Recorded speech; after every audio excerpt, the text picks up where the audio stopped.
मेरा नाम है नसरुल्लाह मोहम्मद और आपको बताएं कि मैं सेफ्टी के फील्ड से रिलेटेड हूँ। आज तो मेरा ये टॉपिक था कि इंशाल्लाह हम आज से शुरू करेंगे जो इंटरव्यू के रिलेटेड क्वेश्चन आंसर है। जिस तरह वहाँ पे पूछते कि भाई हैजर्ड क्या है, रिस्क क्या है, कितना काम किया है, what's the difference between accident, incident, inspection, order, investigation, सही है, चेकलिस्ट है, ये बहुत सारी चीज़ें होती हैं। लेकिन बहुत सारे बच्चों की एक डिमांड आई हुई थी कि सर आप हमें ये बताएं कि अगर हम सेफ्टी के फील्ड में आना चाहते हैं तो सबसे पहले जो इनिशियल स्टेप होगा वो हमारा क्या होना चाहिए। सही है, तो सबसे तो मैं पहले ये बताना चाहता हूँ कि अगर कोई भी बच्चा इस फील्ड में आना चाहता है तो ये कोई बच्चों का खेल नहीं है और ना बच्चों का फील्ड है। मेरे हिसाब से उसकी कम से कम जो क्वालिफिकेशन होनी चाहिए वो FFSC होनी चाहिए।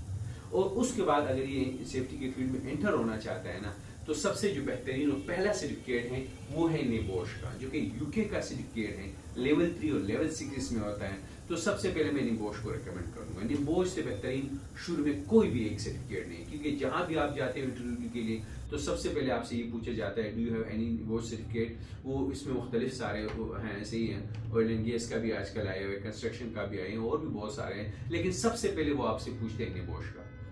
जब आप निबोश करते हो और आपके साथ टाइम हो, पैसे हो, तो उसके बाद आप दूसरे बड़े कोर्सेज पे जा सकते हो। लेकिन अगर वो नहीं है तो उसके साथ जो है आप ओशा, आयोश या कोई और ऐसे छोटे छोटे सर्टिफिकेशन साथ ले सकते हो, जिस तरह रिस्क असेसमेंट हो गया, PTW हो गया और ऐसे से, जिसकी वजह से आपकी CV मजबूत हो जाए। सही है, गवर्नमेंट ऑफ पाकिस्तान की जो ओरिजिनल एथेंटिक कुछ बॉडीज हैं, जिस तरह TTB हो गया, सही, उसके 1 साल 2 साल डिप्लोमे आप ले जा सकते हो। तो सबसे पहली जो मेरी बेहतरीन वो राय है बच्चों के लिए जिन्होंने पूछा है, तो सबसे पहले निबोश।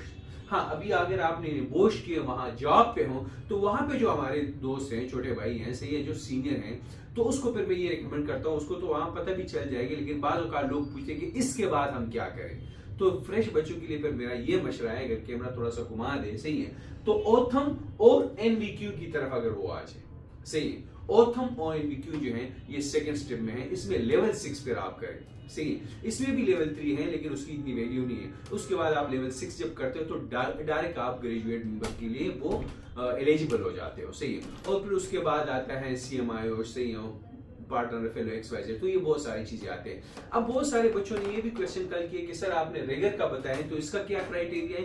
भाई रेगर जिस तरह मैंने कल बताया ना आप लोगों को कि रेगर का अपना एक तरीकेकार होता है। हमारे यहाँ तो स्टूडेंट आते हैं, हम उसको लेवल 3 भी देंगे, 2 भी देंगे और 1 भी देंगे। नहीं, इस तरह हरगिज नहीं होता। सही है, देने पे तो हम देंगे, लेकिन मसला ये है कि जब आप लेवल 3 हासिल करते हो तो उस पे आपने 2 साल काम करना होता है।